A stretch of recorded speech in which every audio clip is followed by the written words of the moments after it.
राहुल गांधी विदेशी ताकतों के हाथ में बिके हुए एक पुतले हैं। शरीर में है कि राहुल गांधी है, गांधी परिवार है, इसलिए इसकी इतनी हैसियत है। पीएम मोदी माफी मांगो, माफी मांगो, माफी मांगो। दोस्तों, राहुल गांधी के खिलाफ सरकार क्या प्लान बना रही है, उसे अमल में लाने का रास्ता क्या है? बीजेपी सांसद निशिकांत दुबे ने मानो उस पूरे प्लान से पर्दा उठा दिया। जो बात अब तक पर्दे के पीछे थी उसे उन्होंने सबके सामने उजागर कर दिया। तो आखिर ऐसा कौन सा राज है जिसे निशिकांत दुबे ने अचानक, चाहे घबराकर, चाहे जल्दबाजी में या फिर दबाव में सार्वजनिक कर दिया?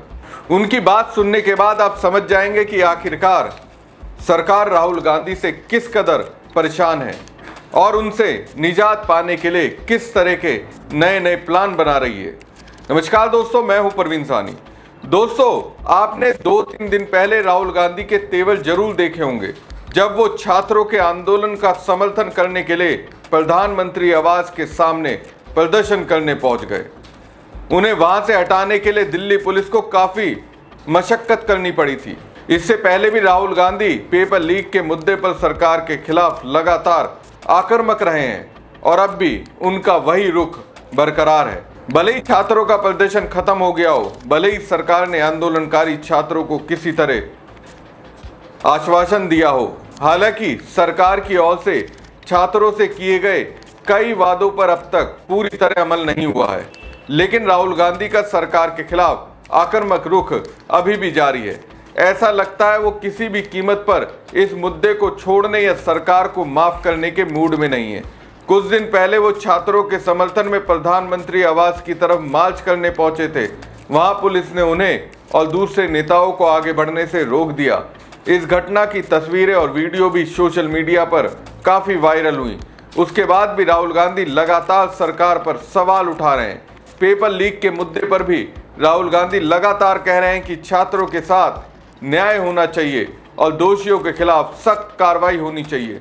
दोस्तों, ऐसे माहौल में बीजेपी सांसद निशिकांत दुबे का एक बयान सामने आता है।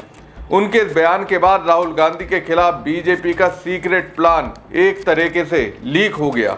अब निशिकांत दुबे ने जो दावा किया उसके मुताबिक सरकार राहुल गांधी के खिलाफ कौन सा सीक्रेट प्लान तैयार कर रही है, कैसी रणनीति बनाई जा रही है, उनकी बात सुनने के बाद आप समझ जाएंगे कि आखिर सरकार आगे क्या करने की तैयारी में है। दोस्तों, मोदी शाह की सरकार राहुल गांधी के खिलाफ क्या प्लान बना रही है, उस पर आने से पहले ये तस्वीर देख लीजिए। इंडिया गठबंधन एकजुट नजर आ रहा है। राहुल गांधी के साथ सिर्फ उनकी पार्टी कांग्रेस ही नहीं, बल्कि प्रियंका गांधी समेत कई सांसद मौजूद हैं। इंडिया गठबंधन की दूसरी पार्टियों के नेता भी उनके साथ कंधे से कंधा मिलाकर खड़े दिखाई दे रहे हैं।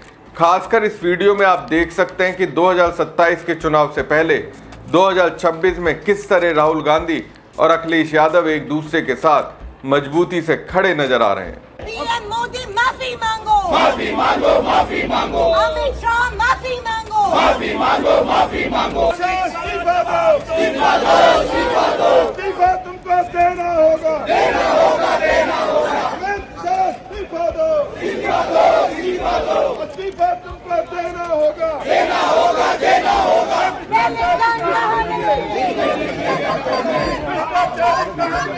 बीजेपी के दफ्तर में, चोर कहाँ मिलेंगे? बीजेपी के दफ्तर में। दोस्तों, इस समय देश की राजनीति में 3 बड़े मुद्दे चर्चा में हैं: वोट चोरी, चंदा चोरी और पेपर चोरी। वोट चोरी का मतलब जनता के लोकतांत्रिक अधिकारों पर हमला है। चंदा चोरी का मुद्दा धार्मिक चंदे और आस्था से जुड़ा हुआ बताया जा रहा है। वहीं पेपर चोरी यानी पेपर लीक का मुद्दा सीधे देश के करोड़ों छात्रों के भविष्य से जुड़ा हुआ है। इंडिया गठबंधन का कहना है कि ये तीनों मुद्दे जनता से जुड़े हुए हैं और राहुल गांधी और अखिलेश यादव की अगुवाई में विपक्ष इन्हें किसी भी कीमत पर छोड़ने वाला नहीं है। दोस्तों, संसद भवन परिसर में जब राहुल गांधी के साथ पूरा इंडिया गठबंधन बीजेपी पर हमलावर था, उसी दौरान बीजेपी सांसद निशिकांत दुबे भी वहां मौजूद थे। इसी बीच निशिकांत दुबे का एक बयान सामने आया जिसने नई राजनीतिक बहस छेड़ दी। देखिए, जिम्मेवारी तो राहुल गांधी की तय होनी चाहिए। 2004 से लेकर 2026 तक जितनी भी विदेश यात्राएं इन्होंने की, वो सभी किसी को पता नहीं है। विदेश जाते हैं, किससे मिलते हैं, क्या करते हैं, किस तरह का आंदोलन में शरीक होने के लिए फंडिंग की बात करते हैं। सोरोस के लोग इनकी यात्रा में कैसे थे। 2008 में जो चीन के साथ इनका समझौता हुआ, कांग्रेस का गुप्त समझौता हुआ, आज तक उसको इन्होंने डिस्क्लोज नहीं किया। ये कोई ट्रांसपेरेंसी है। दूसरा, लीडर ऑफ द अपोजिशन का जो कानून में कॉल एंड सगधर कहता है कि लीडर ऑफ द अपोजिशन यदि डिफेक्टो प्राइम मिनिस्टर की तरह बिहेव करेगा तो बाहर जब जाएगा तो वो देश की नीतियों के बारे में, सरकार के नीतियों के बारे में बताएगा। राहुल गांधी जी ने जितनी यात्रा की है उसमें देश के खिलाफ बोला है, सरकार के खिलाफ बोला है, संविधान के खिलाफ बोला है। तो सबसे पहले तो लीडर ऑफ द अपोजिशन से इनको कैसे हटाया जाए, ये प्रस्ताव जो है हम पेश करने की कोशिश करेंगे। और दूसरा, 2004 से लेकर 2026 तक इनकी सारी यात्राएं, सारे मित्र, सारे गुप्त समझौते, इसके बारे में हम सरकार से आग्रह करेंगे कि एक SIT बना दी जाए और SIT से इसकी जांच हो, तभी तो जिम्मेवारी तय होगी ना। पहले तो ये जिम्मेवारी तय हो, पहले तो 2004 से 2026 तक राहुल गांधी की जिम्मेवारी तय हो, तब जो वो डिमांड कर रहे हैं उसकी जिम्मेवारी तय होगी। निशिकांत दुबे का दावा है कि बीजेपी भविष्य में राहुल गांधी को लोकसभा में विपक्ष के नेता के पद से हटाने के लिए संसद में प्रस्ताव लाने का विचार कर रही है। उन्होंने कहा कि राहुल गांधी की जवाबदेही तय होनी जरूरी है। उनका आरोप है कि वर्ष 2004 से 2026 के बीच राहुल गांधी ने जितनी भी विदेश यात्राएं की, उनके बारे में स्पष्ट जानकारी सार्वजनिक नहीं है। निशिकांत दुबे ने यह भी आरोप लगाया कि राहुल गांधी विदेशों में भारत सरकार और संविधान के खिलाफ बयान देते हैं। दोस्तों, ये पूरी तरह निशिकांत दुबे के आरोप हैं। राहुल गांधी और कांग्रेस इन आरोपों से सहमत नहीं रही है। निशिकांत दुबे ने यह सवाल भी उठाया कि राहुल गांधी विदेश दौरों के दौरान किन लोगों से मिलते हैं, वहां क्या गतिविधियां करते हैं और किन संगठनों के साथ उनकी मुलाकात होती है। उन्होंने ये भी दावा किया कि राहुल गांधी के कुछ यात्राओं में अमेरिकी उद्योगपति जॉर्ज सोरोस से जुड़े लोगों की मौजूदगी रही। इसके अलावा उन्होंने 2008 में कांग्रेस और चीन के बीच हुए कथित समझौते का मुद्दा उठाते हुए पूछा कि उस समझौते का पूरा विवरण आज तक सार्वजनिक क्यों नहीं किया गया। दोस्तों, निशिकांत दुबे का यह बयान ऐसे समय में आया जब राहुल गांधी खुद संसद के भीतर सरकार पर लगातार हमलावर हैं। हाल ही में छात्रों के आंदोलन के दौरान पुलिस कार्रवाई, कथित पैलेट गन के इस्तेमाल और लाठीचार्ज के मुद्दे पर राहुल गांधी ने गृह मंत्री अमित शाह से जवाब भी मांगा था। आपको बता दें कि इससे पहले भी राहुल गांधी को लेकर संसद में कई बार विवाद हो चुका है। फरवरी 2026 में सरकार की ओर से उनके खिलाफ लोकसभा में एक सब्सटेंटिव मोशन लाया गया था। इससे पहले भी उनके विभिन्न भाषणों और बयानों को लेकर विशेषाधिकार हनन के नोटिस और प्रस्तावों की मांग उठती रही है।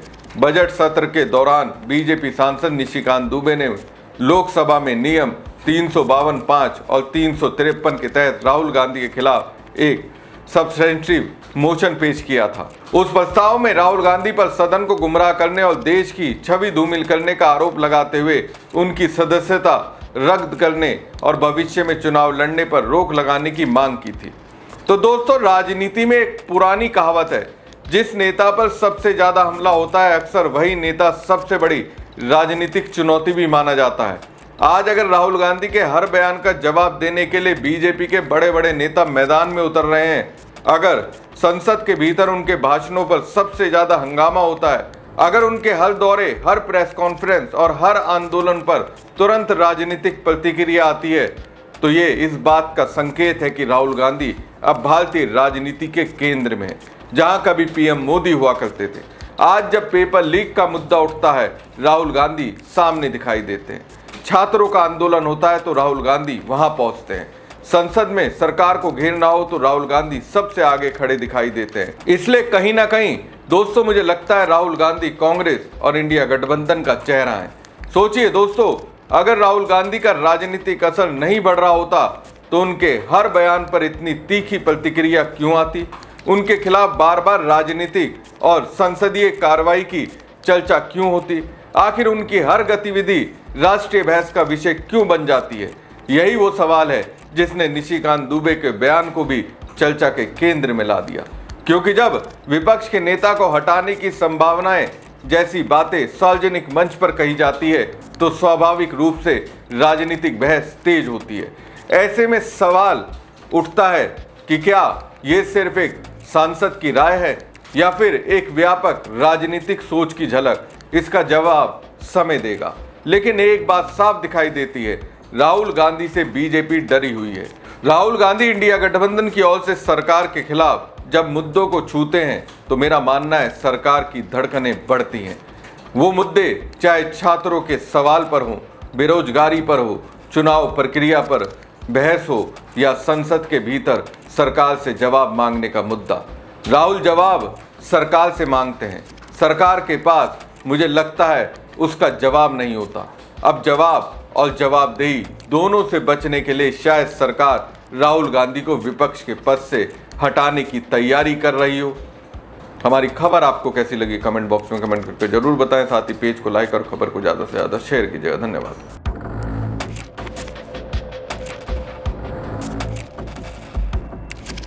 राहुल गांधी विदेशी ताकतों के हाथ में बिके हुए एक पुतले हैं। शरीर में है कि राहुल गांधी है, गांधी परिवार है, इसलिए इसकी इतनी हैसियत है। पीएम मोदी माफी मांगो। माफी मांगो, माफी मांगो। बीजेपी के दफ्तर में